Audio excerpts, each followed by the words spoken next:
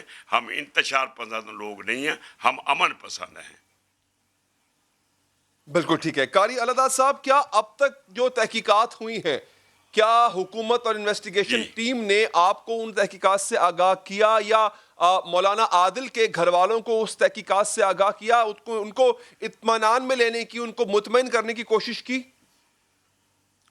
نہیں, ایسی کوئی بات نہیں ہے.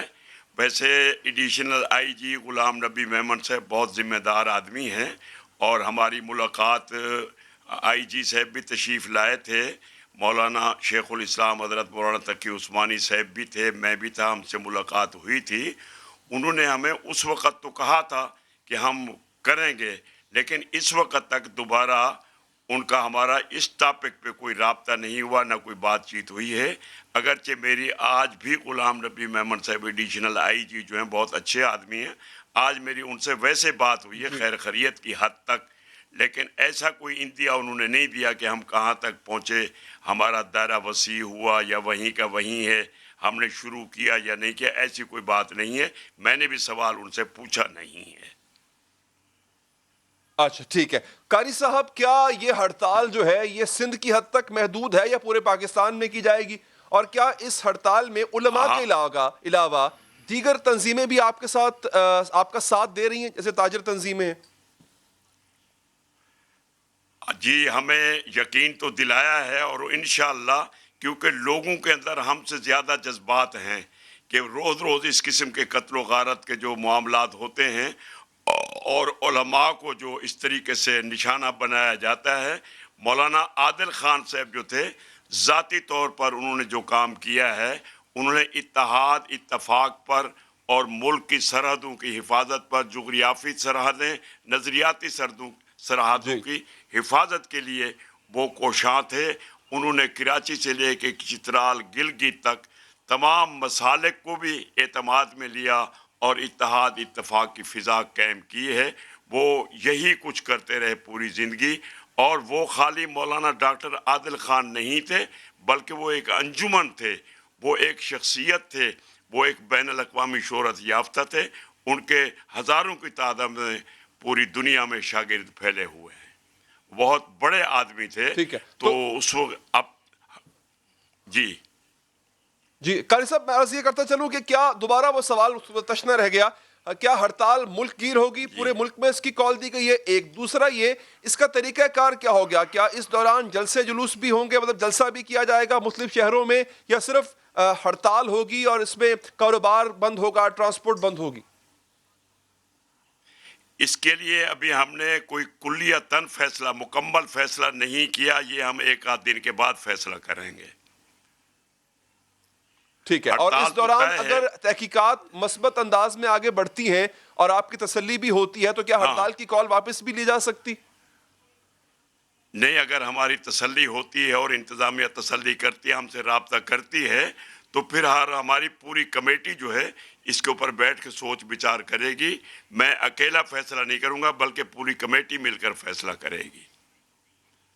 اچھا قاری صاحب, خدا نہ خواستہ اگر حکومت ناکام ہوتی ہے اپنا وعدہ پورا کرنے میں, تو اس ہڑتال کے بعد کی کا لائحہ عمل کیا ہوگا؟ ہڑتال کے بعد بھی اگر حکومت ناکام رہتی ہے تو اس کے بعد کا لائحہ عمل کیا ہے؟ اس کے بعد ہم لائحہ عمل بنائیں گے تو آپ کو بتائیں گے نا. ابھی ہم نے لائحہ عمل سوچا ہی نہیں, تو ہم قبل از وقت کیسے ہم کلیئر کریں. اچھا وہ جی بالکل. اچھا لابا صاحب, مجھے یہ بتائیے گا, کیا یہ جو سیکیورٹی کے مسائل ہیں سندھ میں, خاص طور پہ کراچی میں جو علماء کو سیکیورٹی کے مسائل ہیں, اس پہ کیا اس مولانا عادل کے قتل سے پہلے, ان کی شہادت سے پہلے, کیا کبھی ڈسکس نہیں ہوئے سندھ گورنمنٹ سے کہ سیکیورٹی کم ہے, تھریٹ زیادہ ہے, ابھی بھی خطرات لاحق ہیں, سیکیورٹی نہیں دی جا رہی؟ وہ تو اصل میں ہے, دیکھیں جی, حکومت ہماری جو ہے ماشاءاللہ وہ حکومت آخر کر رہی ہے. ان کے علم میں یہ باتیں ہونی چاہیے, ہمارے بتائے بغیر بھی ہونی چاہیے, کہ ملک کے امن امان کو قائم رکھنے کے لیے جب علماء, دشمن لوگ اور دہشت گرد جو ملک کے اندر انتشار افتراق پھیلانے کی کوشش کر رہے ہیں، تو حکومت ان چیزوں سے پوری طرح باخبر ہے، اور کبھی کبھار کئی دفعہ تقاضا بھی ہوتا ہے اور کئی مہینے گزر جاتے ہیں، اس کا رزلٹ نہیں آتا، جس کا نتیجہ یہ آپ کے سامنے حضرت مولانا ڈاکٹر صاحب کی شہادت پر آپ کے سامنے، میرے سامنے، پورے ملک کے سامنے، پوری انتظامیہ کے سامنے آیا ہے۔ بالکل ٹھیک ہے، بہت بہت شکریہ جناب قاری اللہ داد صاحب، آپ نے قیمتی وقت دیا۔ ناظرین آگے بڑھتے ہیں۔ بھارت پاکستان میں دہشت گردی میں ملوث ہے، دہشت گردوں کی مالی معاونت بھی کرتا ہے، پاکستان کے خلاف دہشت گرد تنظیموں کو اکٹھا کرتا ہے، دہشت گرد زخمی ہو جائیں تو بھارتی دارالحکومت کے اسپتالوں میں ان کا علاج کیا جاتا ہے۔ پاکستان بھارتی دہشت گردی کے نئے ثبوت سامنے لے آیا۔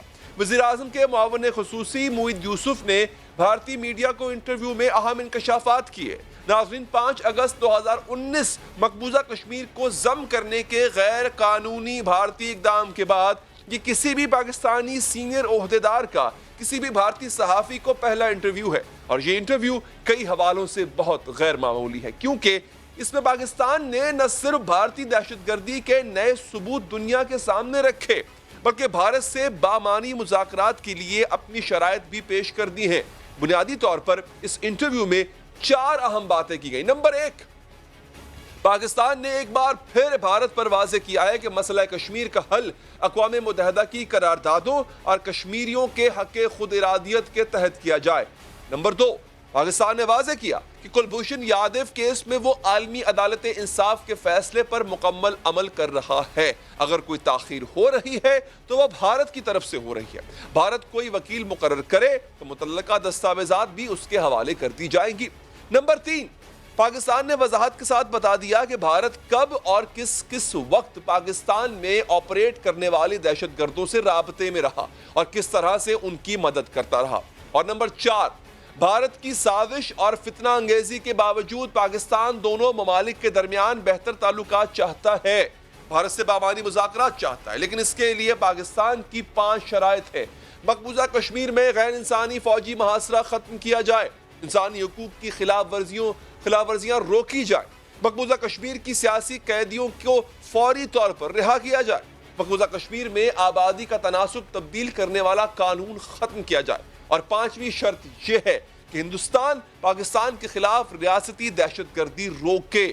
وزیر اعظم کے معاون خصوصی برائے قومی سلامتی ڈاکٹر معید یوسف نے بھارتی ٹی وی کو انٹرویو میں بتایا کہ ہندوستان کی پاکستان میں دہشت گردی کے نئے ثبوت حاصل کر لیے گئے ہیں۔ افغانستان میں تحریک طالبان اور دیگر دہشت گرد تنظیمیں آپس میں اتحاد کر چکی ہیں، تو بھارتی سفارت خانے نے $10 لاکھ کے فنڈز دیے۔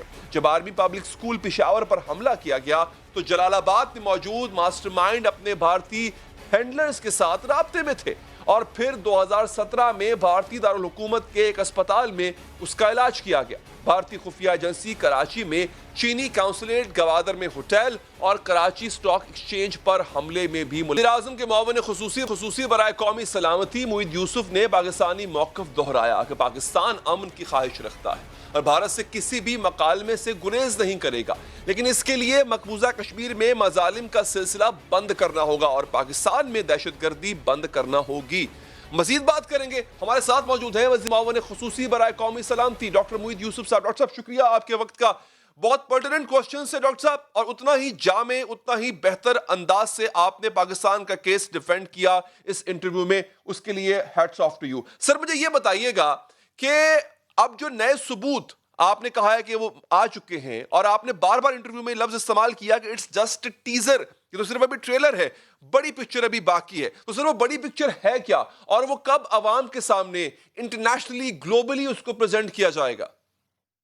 بہت شکریہ جی۔ پہلے تو اللہ تعالیٰ کی بڑی مہربانی ہے کہ آج ہمارا موقف سامنے آیا، 2 ٹوک انداز میں سامنے آیا، اور سب سے بڑی بات امن کی بات ہم نے کی کہ ہم اصل میں جانا کہاں چاہتے ہیں، اور یہ معید یوسف نہیں تھا، یہ تو پاکستان کا موقف ہے، تو آپ پاکستانی قوم کو مبارکباد دیجیے۔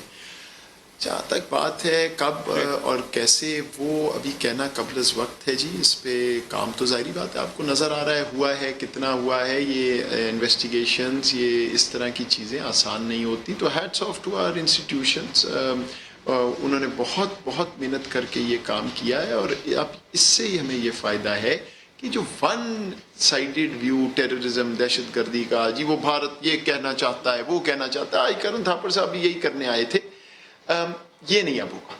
اب ہم دنیا کو بتائیں گے کہ 12 سال اور 16 سال پرانی بات آپ جتنی مرضی کریں، ہم ذرا آج کی بات آپ کو بتا دیں کہ روز صبح کیا ہو رہا ہے. تو اللہ کا شکر ہے کہ وہ بات آج شروع ہوئی ہے اور انشاءاللہ چلتی رہے گی. بالکل ٹھیک. سر کلبھوشن کے معاملے پر بھی بہت کوشش کی گئی کہ پاکستانی موقف کو پیچھے رکھا جائے اور انڈین موقف کو آگے رکھا جائے، اس پر بھی آپ نے بڑے اچھے طریقے سے ڈیفینڈ کیا. سر اب یہ کلبھوشن والا معاملہ اور یہ جو آپ کے پاس باقی ثبوت ہیں جن کے بارے میں آپ نے بار بار کہا کہ وہ ٹیزر تھا، سر مائی پوائنٹ از کہ یہ اب پبلک کب ہوں گی چیزیں، یہ عوام کے سامنے کب آ رہی ہیں؟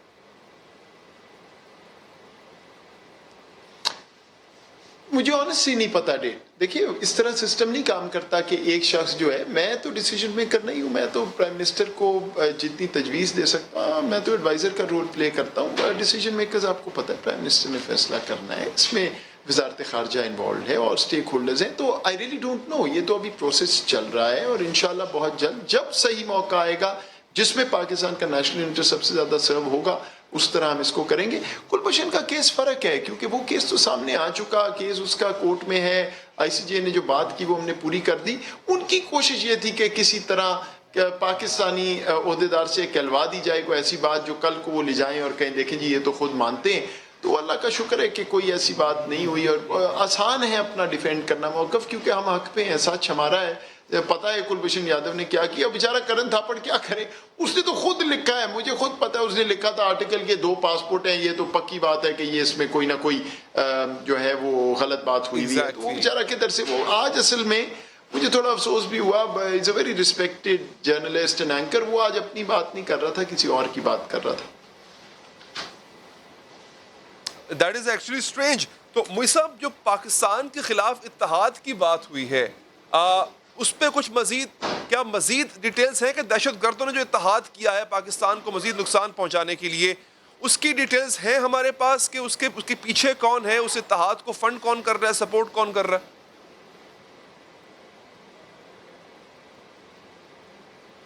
نہیں وہ تو بتایا نا جی کہ وہ را کی طرف سے $1 ملین سے اوپر ان کو دیے گئے، کوششیں کی گئی، افغانستان کی سرحد یوز کی گئی، ان کو بھی امبیرس کیا انڈیا نے، اور اس کے بعد نتیجہ آپ کے سامنے ہے کہ وہ کہتے ہیں مرج ہو گئے اور یہ سارا کچھ، اور کیا کرنے کے لیے، پاکستانی نہتے پاکستانیوں کو شہید کرنے کے لیے.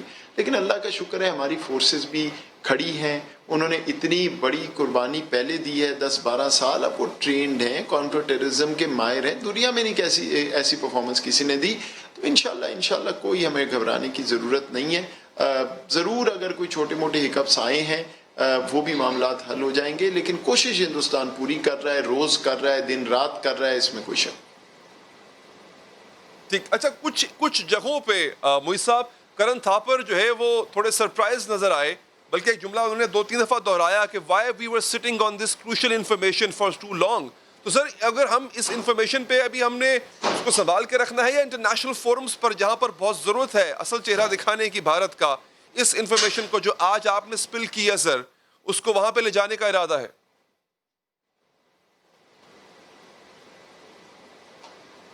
اچھا وہ غلط بات کر رہا تھا، بیکاز اے پی ایس کے علاوہ 2014 کے علاوہ تو ساری اس سال اور پچھلے سال کی انفارمیشن ہے، اور اتنا ٹائم لگتا ہے ان چیزوں کو کلیکٹ کرنے میں، کوئی گھر آ کے تو نہیں آپ کو دے کے جاتا. وہ انڈیا کا ماڈل ہے کہ ادھر کوئی وائلنٹ اٹیک ہوا، 5 منٹ بعد ایک بندہ آیا، اس نے کہا جی پاکستان اس کے پیچھے ہے، پھر آیا اس نے کہا جی فلاں گروہ اس کے پیچھے ہے، پھر آیا اوہو پاکستانی شناختی کارڈ مل گیا، پھر آیا اوہو اس کے پاس تو ویزا بھی لگا ہوا ہے، پاسپورٹ. مطلب وہ ایسے اپنے آپ کو بھی بیوقوف، دوسرے کو بھی بیوقوف بناتے. We are a responsible state, ہم پورا کام کریں گے جب ہمیں پتہ ہوگا تب. ابھی یہ جو کراچی میں واقعہ ہوا ہے، کیا مجھے بتائیں، میں وہاں یہ کہہ نہیں سکتا تھا کہ آپ نے کیا، مجھے سب پتہ ہے. دیکھیں کیا تو انہوں نے، وزیر اعظم صاحب نے بالکل واضح بتا دیا، اتنا تو ہمیں پتہ ہے، لیکن ہمیں پوری جب تحقیق ہو جائے گی پھر ہم ان کے سامنے، دنیا کے سامنے رکھیں گے. بالکل ٹھیک. سر ابھی بھی ڈرم بیٹنگ ہو رہی ہے ممبئی اٹیک کو لے کر کے پاکستان پر ابھی بھی، and you answered very correctly کہ جو پاکستان میں جس طرح سے فنڈ کیا جاتا ہے دہشت گردوں کو بھارت سے، you have all the proof. Afghanistan کو کس طرح سے استعمال کیا جاتا ہے. سر اب مجھے یہ بتائیے گا، ہمارا یہ کیس اب آپ جب سے این ایس اے ہیں اور انٹرنیشنلی عمران خان صاحب نے سپیچز کی ہیں, یو این میں جا کے سپیچز کی ہیں. ہمارا یہ کیس کتنا مضبوط ہوا ہے پہلے سے؟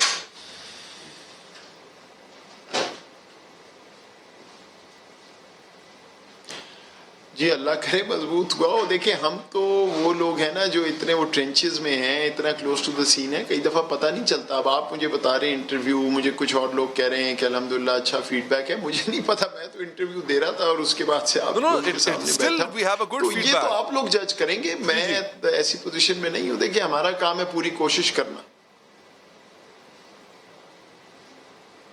جی جی انیشلی آئی سیڈ ڈاکٹر صاحب کہ جو ماشاءاللہ سے جس طرح سے آپ نے پاکستان کا کیس ڈیفینڈ کیا ہے, no one else could have done that better than you.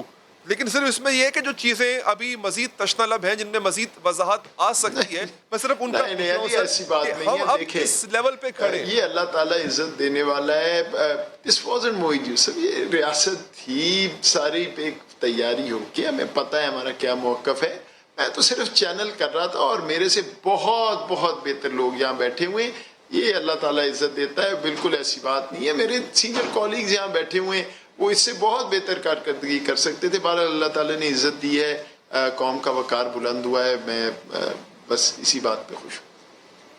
بالکل ٹھیک بالکل ٹھیک. ڈاکٹر صاحب ہمارے آخری سوال, ہمارے فرینڈز جو ہیں پاکستان کے جو دوست ممالک ہیں وہ کس حد تک کنونسڈ ہیں ہمارے نیریٹو پر؟ کیونکہ ایسا بھی ہے کچھ دوست ممالک ایسے بھی ہیں کہ جو بھارت کے ساتھ بھی تعلق ان کا ہے, تجارتی تعلقات بھی ان کا ہے, وہ مسلم دوست ممالک کیا پاکستان کے نیریٹو سے کنونسڈ ہیں بنسبت بھارت کے, یعنی کشمیر کے اوپر یا دہشت گردی کے اوپر؟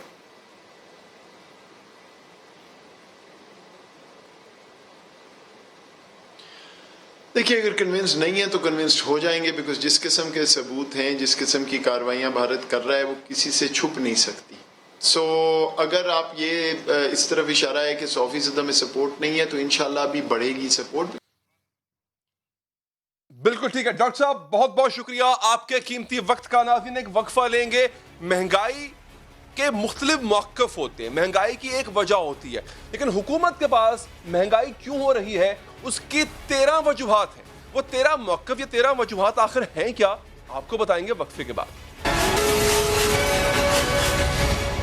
ناظرین ملک کی معاشی صورتحال مایوس کن ہے اور عالمی ادارے مستقبل کی بھی کوئی اچھی پیشگوئی نہیں کر رہے. جو حالات ہیں کم از کم اگلے 5 سال تک ایسے ہی رہیں گے. آئی ایم ایف نے ورلڈ اکنامک آؤٹ لک رپورٹ جاری کر دی جس کے مطابق پاکستان میں اس سال شرح نمو یعنی گروتھ ریٹ 1% رہے گی. بے روزگاری 4.5% سے 5.1% تک پہنچے گی, یعنی اضافہ ہوگا. جو مہنگائی اس وقت 11% کے قریب ہے وہ اگلے 5 سال میں کم ہو کر 6.5% تک پہنچ جائے گی. اچھی خبر ہے. مہنگائی نے عوام کی بس کرا دی ہے, کمر توڑ دی, اور حکومت بے بس نظر آ رہی ہے. وزیر اعظم عمران خان کے بار بار نوٹس لینے کے باوجود ناظرین مہنگائی کم ہونے میں نہیں آ رہی. چیزوں کی قیمتیں ماہانہ بنیادوں پر بڑھنے کی بجائے روزانہ کی بنیادوں پر بڑھ رہی ہیں. آٹا, چینی, پیاز, ٹماٹر, انڈے, گیس, بجلی, یہ سب عوام کی پہنچ سے دور ہو رہے ہیں. وزیر اعظم عمران خان کا کہنا ہے کہ وہ مہنگائی کی صورتحال خود مانیٹر کر رہے ہیں. عام آدمی کو ریلیف دینے کے لیے تمام سرکاری مشینری کو متحرک کریں گے.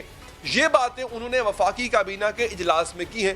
وفاقی وزراء بھی بڑھتی مہنگائی پر ہنگامی اقدامات کا مطالبہ کر رہے ہیں اور وزیر اعظم نے ان سے کہا ہے کہ اب مہنگائی کنٹرول کرنے پر پوری توجہ دیں گے. بڑھتی مہنگائی پر حکومت نے 2 سال میں 13 کے قریب موقف اختیار کیے. سمجھے آپ میری بات؟ یعنی کہ مہنگائی جو بڑھ رہی ہے اس کی جو وجوہات ہیں وہ گورنمنٹ نے پچھلے 1 سال میں 13 وجوہات بتائیں. پہلی وجہ یہ پہلا موقف حکومت کا یہ رہا کہ وہ مہنگائی کا ہونا تسلیم کرتی ہے. مہنگائی تو ہے, باقی مہنگائی ہوئی ہے, ملک کے مشکل حالات ہیں تو لوگوں کے لیے مشکلات ہیں, اس میں کوئی شک نہیں کہ اس وقت لوگ مشکل میں, اس میں کوئی شک نہیں کہ مہنگائی ہے. اس بات میں کوئی دو رائے نہیں ہے کہ اس وقت مہنگائی کا ایک بڑا ایشو ہے. مہنگائی ہے, میں وہ وزیر نہیں جو یہ نہ مانوں کہ مہنگائی نہیں. یہ سب سے آسان طریقہ ہوتا ہے کہ آپ کسی بھی چیز کو جو ہو رہی ہو, غلط ہو رہی ہو, اس کو تسلیم کر لو کہ بھائی ہو تو رہی ہے. لیکن صرف تسلیم کرنے سے مہنگائی میں کمی نہیں ہوتی. حکومت دوسرا موقف یہ اختیار کرتی ہے کہ مہنگائی تو مافیاز کر رہے ہیں. یہ مافیاز بیٹھے ہوئے ہیں جو